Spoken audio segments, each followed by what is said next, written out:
Sejumlah petugas dari Badan Penanggulangan Bencana Daerah Kabupaten Musirawas mempersiapkan sejumlah peralatan yang dibutuhkan oleh warga terdampak banjir bandang. Menurut pihak BPBD Musirawas, meski kondisi air sudah mulai surut dan sejumlah warga juga enggan mengungsi, pihaknya tetap mempersiapkan tenda pengungsi bagi korban banjir yang sewaktu-waktu dibutuhkan. Setidaknya 2 unit tenda yang disiapkan untuk pengungsi mampu menampung sekitar 400 jiwa. Selain itu, BPBD Musirawas menyiapkan 2 pompa air dengan kecepatan tinggi dan dipastikan bakal diturunkan ke lokasi banjir untuk mengurangi genangan air, khususnya yang ada di jalan agar akses dari dan menuju lokasi bisa dilalui.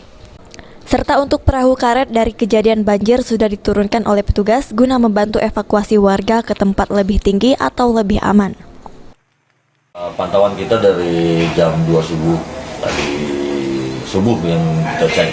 Wah, sekarang kondisinya kondusif, namun cuaca ini kan sekarang lagi mendung. Yang kita takutin di atas, di hulu itu terjadi hujan lebat. Nah, sehingga kita akan antisipasi, hari ini kita cek ke lapangan lagi, antisipasi supaya agar jangan sampai kita kecolongan lagi. Akibat banjir bandang yang berasal dari Sungai Lakitan dan Sungai Baal meluap, sekitar 547 kepala keluarga, 1.232 jiwa, 2 rumah hanyut, 1 rumah sekolah, 2 tempat ibadah terdampak banjir bandang tersebut. Trihajaria, PAL TV.